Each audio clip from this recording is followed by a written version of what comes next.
Your answer should have come out to, what do we get?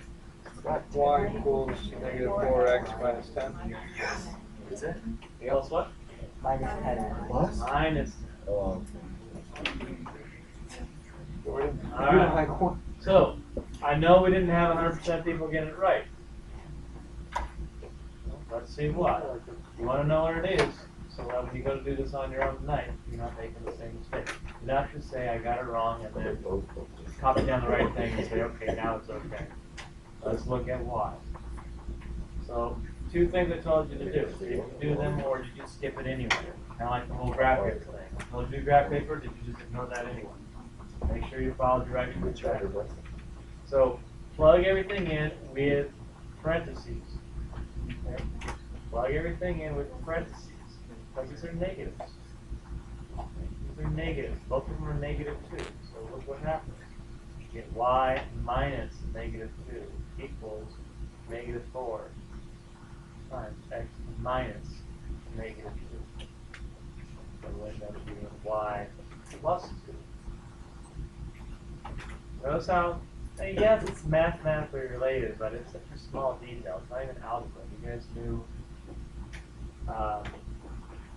negative times negative is positive a long time ago. So that's the kind of stuff, if you get stuck on anything at all, they'll probably do something like that. To make sure you distribute a negative. So you got negative 8. And then subtract 2, and that's how you get the minus 10. Again, except for the answer I wrote down initially. But as you're writing this, if everything was just fine, is it legible? Is it easy to follow? Do you have basically everything lined up that doesn't change throughout the problem? Or are you just kind of all over the place? And now if these are a little off, like you kind of move the y over here, I mean, that's okay. That's just fine. I'm just trying to prove a point that more or less the perfect score on your form for that standard would look just like this. You just have to keep things lined up. So it's very easy to tell going down the line. Okay, y1 must be negative 2. Okay, 2 negatives makes positive 2. Okay, subtract the 2 on both sides, that's why it's 0 right here. It's very easy to follow from top to bottom. No question about what's going on the left. Same thing on the right-hand side. When things start jumping back and forth, you can't follow from one line to another what actually happened. And remember, you want somebody that maybe doesn't even know the algebra that well should be able to follow it. Not like a super math genius. They'll be able to follow it regardless. But as if you're teaching somebody else, or if your work was going into a textbook, what would be the easiest way for somebody to be able to look at it? So if anything else, you can focus on the form and just lining everything up. Second, we have another problem, but what do you notice? Same direction, but they give you 2 points. We're still going to end up using our point slope. But to use point slope, you need 2 things. You need 1 point and 1 slope. They give us 2 points and no slope. How are you going to get a slope? Yeah. So this is an identical problem, with the exception of, at the very beginning, you have to calculate your own slope. Last problem they just told you was negative 4, and that was it. That was straightforward. Here you have to calculate your own slope. Other than that, identical. So this is what I mean with your homework tonight. It's kind of like the same thing over and over, but there are slight differences. There are some slight differences. We have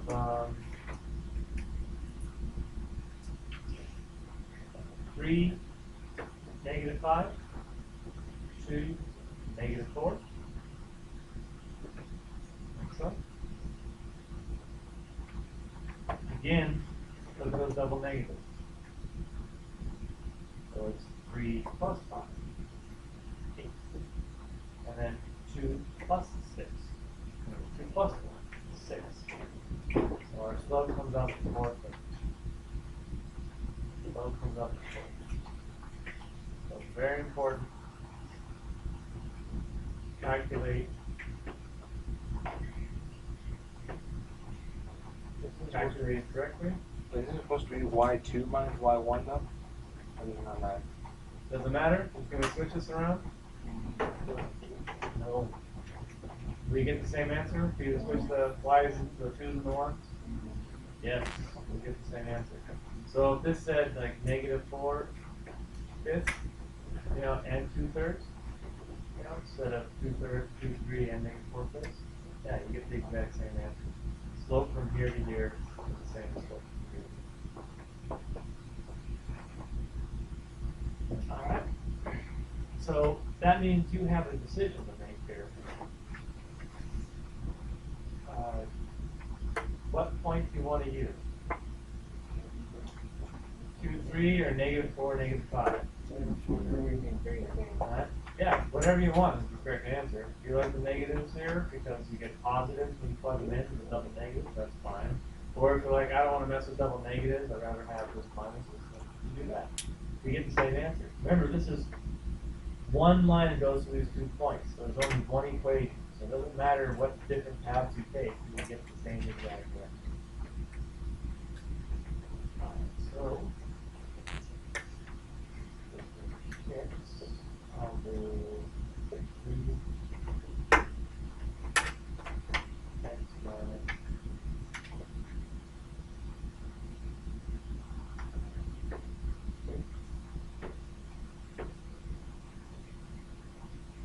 Now, please do not say, well, this has a fraction, therefore it's hard. No. You can no longer, being in Algebra 2, claim arithmetic from elementary school is difficult. You will pass your prime on that. So you have a calculator you can use, or you can, hopefully you don't have to use a calculator. But it's okay to check. Distribute. 2 times by 2 4/3. I have 8 on the top. 4/3.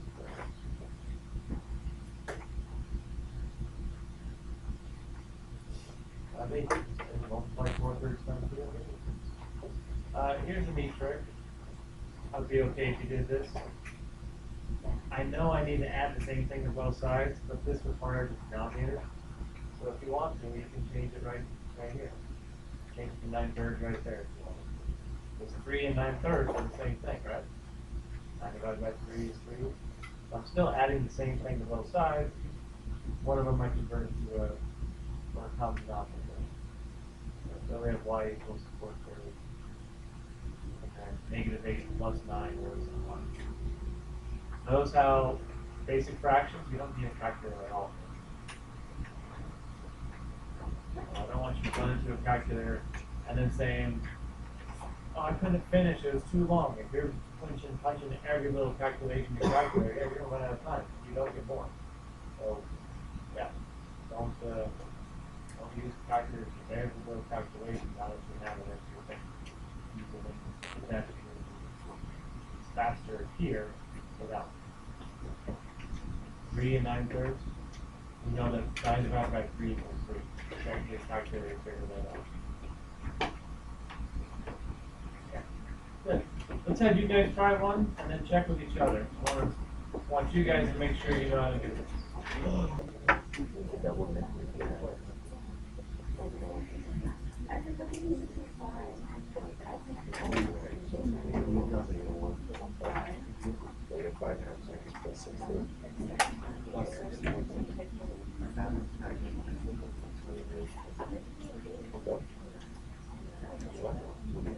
Here's how I start. Just right at the formula for slope, formula for point slope. Start there.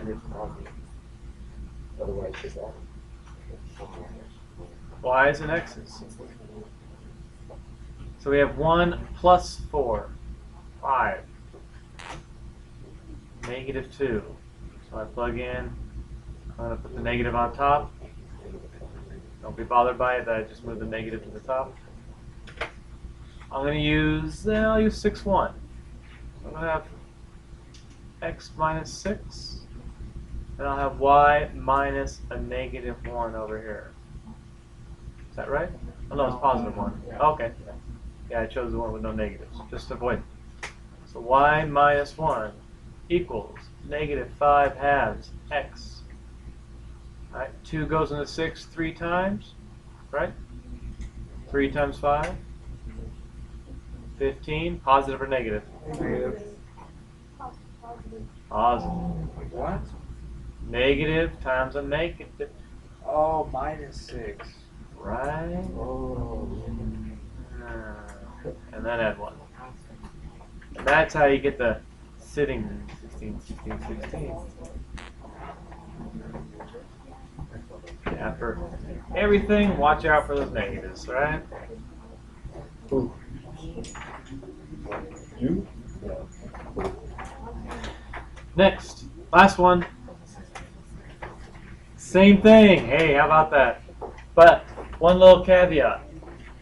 Fancy word, caveat. Perpendicular. If this is the regular slope of 3/4, what is the perpendicular slope? Negative. Negative 4/3. So opposite for positive and negative and reciprocal, multiplicative inverse. You have to do both. So now, using the same point slope, this is the slope you want to use at this point. So you just go through the same thing. And one more time, just in case you didn't get that last one right, do it one more time, and this time for sure, 100% of you get it right by yourself. Knowing that if you made a mistake, you caught it, you're not going to make that mistake again. Not going to miss a double negative, not going to distribute it wrong, get everything, even the little details correct.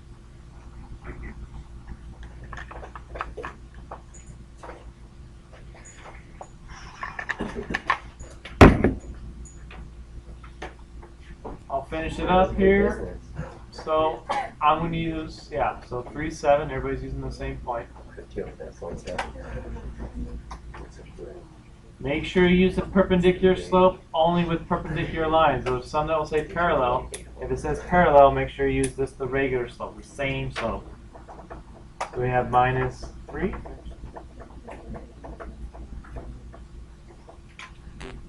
This is kind of nice because the denominators will cancel out here. Whenever the denominator and the number you're multiplying are the same, they just cancel out. But don't forget, it's a negative times a negative.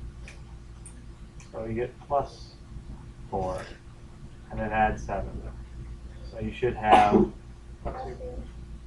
y equals -4/3 x plus 11. So just to review, any more of these? Learn/recall was really all about the point slope, y minus y1 and so on. And all its uses, we used it with a point and a slope given, 2 points given, or a point and then a slope, but you have to find the perpendicular slope. So we have 3 different types of problems. Make sure you know all the differences between slope and point slope. That one slide that had all the formulas, make sure you know all the differences. So if it says write in slope intercept form, you know what that means. If it says write in point slope form, you know what that means. Okay? And just make sure you know how to, a good thing is to know how to explain the formula to anybody. Okay? The link between the slope formula and the point slope formula, why are they basically the same thing? Okay. So, and what form do you like the best? My hope is that you say point slope, because it always works. So the slope intercept is nice, but it only works if you have the y-intercept. Not often do you have only the y-intercept in the slope. Usually they give you some random point in the slope. So, but even if you're given a y-intercept, this point slope still works. It works for everything. So it's your go-to. All right. Let's have you guys check some. Actually, you guys are going to check homework already online. Let's have you. I want you to take a look at your homework tonight. Here are all the problems. Almost all the problems. There's a few more. But do any of these look more difficult than the others? Okay? Like for number 21 and 22 and 23. If you don't think you can do those on your own, do them now. Do this other stuff that you can do on your own later. So the stuff you can do by yourself, save to later. If there's anything you can't do, you always try to do that before you leave class. All right.